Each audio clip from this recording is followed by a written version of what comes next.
মেহেরের আনুষ্ঠানিক বিয়ের প্রস্তুতি শুরু হয়ে গেছে। মেহেরের বিয়ে নিয়ে রুদ্র কোনো রকম কমতি রাখতে চায় না। তাই সে যথাসম্ভব বেস্ট বেস্ট জিনিস মেহেরের জন্য সিলেক্ট করেছে। বিয়েটা তাদের বাড়ি থেকেই দেওয়া হবে, যাতে বাড়ির মেয়ের কোনো সমস্যা না হয়। তাছাড়া মেহুরও ইচ্ছে তার সব বাড়িতেই যেন হয়। সবাই আসবে বাড়িতে, বাড়িটা জমজমাট হয়ে থাকবে। এতেই না আনন্দ বেশি।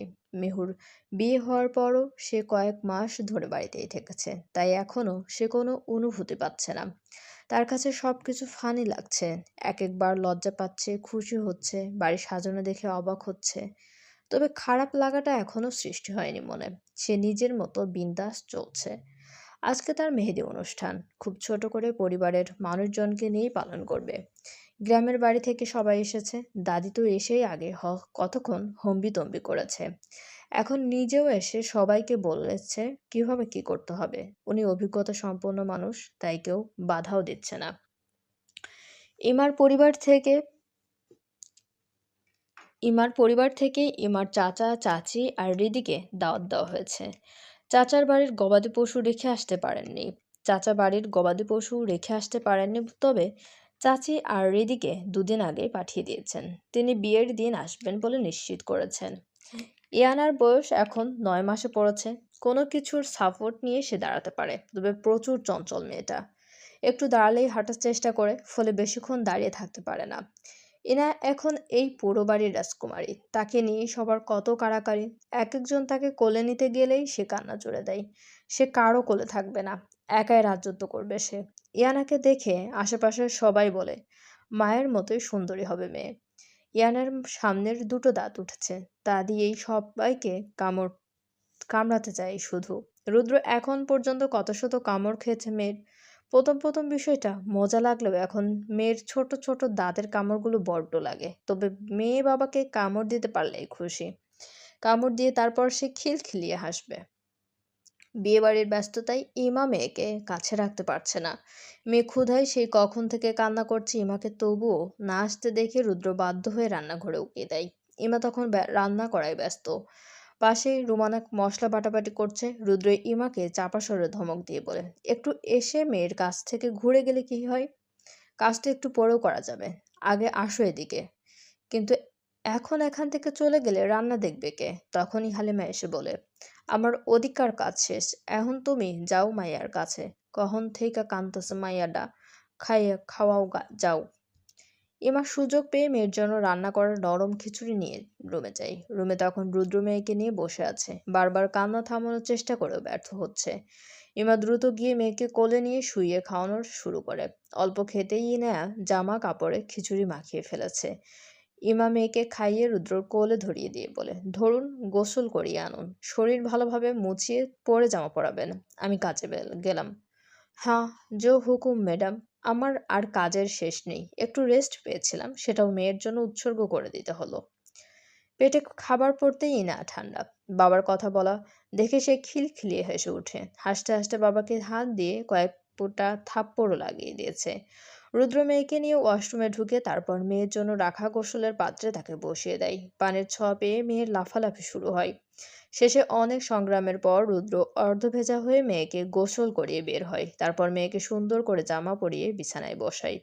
তখনই রুমে মেহুর প্রবেশ ঘটে। তার মুখটা কেমন থমথমে হয়ে আছে। এসে সে ইনার পাশে বসে। রুদ্র বোনের চেহারা দেখে কিছুটা আন্দাজ করতে পারে, তবে সেটা প্রকাশ না করে মেহুকে বলে, মেহু, একটু এনুর কাছে থাক, আমি 2 মিনিটে গোসল করে আসছি, তোর ভাবি তো কাজে আছে।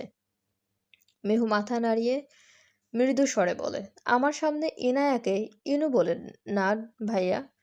ইনু বলবে না ভাইয়া, আমার হিংসে হয়। রুদ্র ভ্রু কুঁচকে তাকিয়ে বলে, হিংসা হবে কেন? তুমি আমাকে আদর করে মেহের থেকে মেহু ডাকো, কিন্তু ইনায়াকে ইনুট বলবে না। 2 দিনের বাচ্চাটা পড়ে এসে আমার আদর ভাগ বসিয়েছে। ওকে আমরা সবাই অনেক আদর করব। কিন্তু তুমি একটু কম আদর করবা আমার সামনে। আমি তোমার কাছে থাকলে আমার আদরের ভাগ বেশি লাগবে। বোনের এমন অভিমানী কথা শুনে রুদ্র হেসে ফেলে। তারপর বোনের মাথায় চুলে হাত বুলিয়ে বলে, পাগলি মেয়ে একটা, বড় আর হলি না। এখনো সেই ছোটই পড়ে আছিস। আমি কিন্তু বড় হবও না, আমি এমনই থাকতে চাই। বোনের কথার পরে রুদ্র আর কিছুই বলতে পারে না। তাড়াতাড়ি করে ওয়াশরুমে চলে যায়। ভাইকে চলে যেতে দেখে মেহু ছোট্ট এনুকে বলে, পাজি মেয়ে, এসে থেকেই ফুপুর আদরে ভাগ বসিয়ে ফেলেছিস। আমি কিন্তু আমার ভাইয়ের আদর ছাড়বো না। দেখি তুই বাপকে কেমনে নিজের কাছে আটকে রাখিস।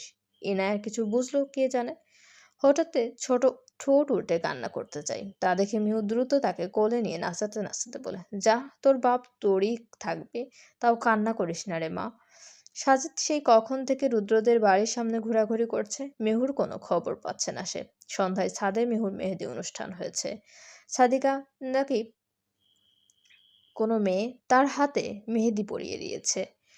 তারপর সেটা মেহু ছবি তুলে সাজিদকে পাঠিয়েছিল। ২ হাত ভর্তি মেহেদিতে মেহুকে নিশ্চয়ই অপরূপ সুন্দরী লাগবে, তাই সেই রূপটা সামনাসামনি দেখার সুযোগটা মিস করতে চায় না। তাই তো চলে এসেছে মেহুকে সরাসরি একটু দেখার জন্য। তবে বিয়ের আগে এভাবে বাড়িতে প্রবেশ করলে সেটা নিশ্চয়ই ভালো দেখাবে না।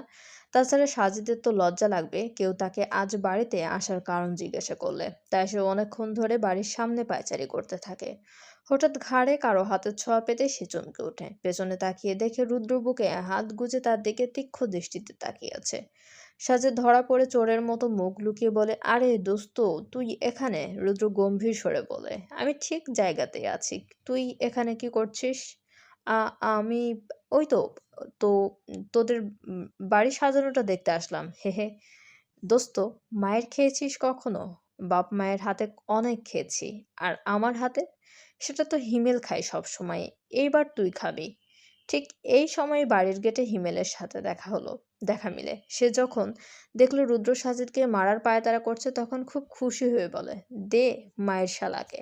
বড্ড খারাপ হয়েছে সাজিদে।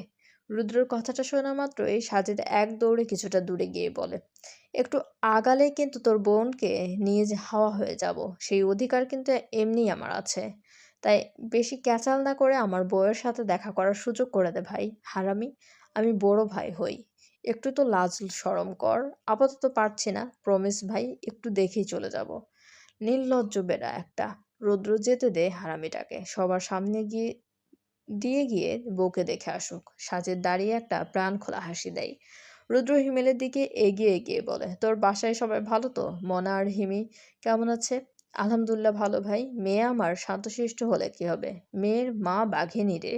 সারাদিন শুয়ে বসে থেকে আমার কাজের অর্ডার দেই আর নিজে বাচ্চা নিয়ে ঘুমাই শুধু। রুদ্র হেসে ফেলে। হিমেল আর মোনার মেয়ে বেবি হয়েছে ২ মাস হলো। প্রেগন্যান্সির শেষ দিকে মোনা অনেকটা উইক হয়ে পড়েছিল। শেষে সিজারিয়ান করতে হয়েছিল। তাই মোনার সুস্থতার জন্য এখন পর্যাপ্ত রেস্ট দরকার। হিমেল সর্বদা মোনাকে সাহায্য করে। তারপরও এসে এভাবে বন্ধুদের সামনে মজা করে। সাজিদ এগিয়ে এসে বলে, এত রাতে কী কাজে আসলি? এদিকে একটা কাজে এসেছিলাম। ভাবলাম একটু ঘুরে যাই। লিলি আর সিয়া দেশে এসেছে, শুনেছিস? সিরিয়াসলি? না জানিয়ে চলে আসলো। হয়তো তোর বিয়েতে সারপ্রাইজ দিতে চাই, আমি মোনার থেকে শুনেছি। তবে কি আমার এবার সারপ্রাইজড হওয়ার ভাব ধরে থাকতে হবে নাকি? একটু হলে ক্ষতি কি? রুদ্র ২ বন্ধুকে নিয়ে বাসায় যায়। হিমেলকে দেখে সবাই স্বাভাবিকভাবে নিলেও বাড়ির অন্যান্যরা সাজিদকে নিয়ে অনেক মজা করে। সাজিদ বেচারা লজ্জায় পড়ে যায়। তবে এসে যেহেতু পড়েছে তার তো কিছু করার নেই। মিহু তার কাজিনদের সাথে ছাদেই মজা করছিল। ইমা গিয়েছে তাকে রাতের খাবার খাইয়ে দিতে। হাতে মেহেদি বলে তো আর নিজে হাতে খেতে পারবে না। ছোট্ট ইনায়াকে তার দাদার কাছে রেখে এসেছে। তাই ইমার আর কোনো চিন্তা নাই। মিহুর খাবার যখন শেষ পথে তখনই ছাদে সাজিদের আগমন ঘটে। তাকে দেখেই সকল মেয়েরা হৈ হৈ করে ওঠে। মিহু সাজিদকে দেখে লজ্জায় মাথা নিচু করে ফেলে। ইমা তা দেখে তাকে খোঁচা দিয়ে বলে, মিহু, মুখের খাবারটা আগে শেষ করো, পরে লজ্জা পেও। মিহু খাবার শেষ হতেই ইমা বাকিদের তাড়া দিয়ে দ্রুত ছাদ থেকে নেমে আসে। ইমা চলে গেলেও কয়েকটা মেয়ে যায়নি। তারা ছাদের সিঁড়ি থেকে সাজেদ মিহুর কাণ্ড দেখতে আগ্রহী। মিহু ছাদে ছোট্ট একটা টুলের উপর বসেছিল। সাজিদ এগিয়ে গিয়ে তার সামনে হাঁটু গেড়ে বসে তারপর মৃদু গলায় বলে, হ্যাপি 8 মান্থস অ্যানিভার্সারি মিহু পাখি। ভেবেছিলাম বিয়ের কয়েক মাস পরেই তোমার আমার কাছে নিয়ে যাব। অথচ দেখো, দেখতে দেখতে ৮ মাস হয়ে গেল। অবশেষে আমার অপেক্ষার পালা শেষ হতে চলল। আমার তো একবারও মনে হয়নি এতদিন পেরিয়ে গেছে। হবে কিভাবে বলো? নিজে নির্লজ্জ হয়ে কয়েকদিন পর পর শ্বশুরবাড়িতে হানা দিয়েছি, যাতে বউ আমায় না ভুলে যায়। এত সহজে ভুলতে দেই কিভাবে বলো? তুমি যে আমার অনেক সাধনার ফল। সাজিদের দিকে তাকাতেই মিহুর লজ্জা লাগছে এখন। সাজিদ মুচকি হেসে মিহুর হাত দুটো তার হাতে নেয়। হাতের মেহেদি এতক্ষণে শুকিয়ে গেছে। সাজিদ তার হাত ভালোভাবে দেখতে দেখতে বলে, আমার নাম লিখোনি? কোথায় লিখেছে? খুঁজে নিন। সাজিদ ধৈর্য সহকারে খুঁজতে থাকে। অনেকক্ষণ পরও না পেয়ে হতাশ হয়ে বলে, বিয়েতে তোমার ওই কাজিনকে রোস্ট দেওয়া হবে না। আমার এতটা হেনস্থা করার শাস্তি এটা। মিউ হেসে ফেলে। তারপর নিজে থেকে সাজেদের নামটা দেখায়, যেটা ছোট্ট একটা ফুলের পাপড়ির ভাঁজে লেখা ছিল। সাজেদ এটা দেখে বলে, এটা কিন্তু বড্ড অন্যায় মিহু ফাঁকি। তোমার হাতে আমার নাম এত ছোট করে লেখা থাকবে কেন? অথচ দেখো, তোমার নাম আমার হৃদয়ে বড় করে লেখা আছে। কোথায় দেখতে পাচ্ছি না তো? দেখান দেখি। সাজিদ ফিসফিসিয়ে বলে, বাসর রাতে দেখাবো, চুপি চুপি। দেখো তোমার আবিয়াত্তা কাজিন বন্ধুগুলা কিভাবে তাকিয়ে আছে, নির্লজ্জ পোলাপাইন। আপনার থেকে কমে আছে নির্লজ্জের সর্দার। দীর্ঘ 1 বছর পর রুদ্রর সাথে দেখা হবে। কেমন অন্যরকম অনুভূতি হচ্ছে মনে। কিন্তু এটা তো অন্যায়। রুদ্র তো তার জন্য নিষিদ্ধ। সে এখন অন্য কারো হৃদয়ের মালিক। কিভাবে সে এই ব্যক্তির অধিকারে এবার হাত ঢুকাবে? 1 বছর পেরিয়ে গেল, আজও রুদ্রকে ভোলা তার জন্য সম্ভব হলো না। এ কেমন ভালোবাসা? ভালোবাসা এত জঘন্য কেন? এত চেষ্টা করেও সে ভুলতেই পারল না। এখনো মনের কতটা অংশ জুড়ে রুদ্রর স্থান রয়ে গেছে। সে কিভাবে পারবে এতটা অপরাধ বোধ নিয়ে রুদ্রর সামনে দাঁড়াতে? আজ মেহুর গায়েও রোদ। কথা ছিল তারা সোজা বিয়েতে যাবে, কিন্তু লিলির মনে চাইলো একটু সংসারী মাকে দেখতে, দায়িত্বশীল রুদ্রকে দেখতে, আর তাদের ভালোবাসার ছোট্ট পরিটাকে দেখতে।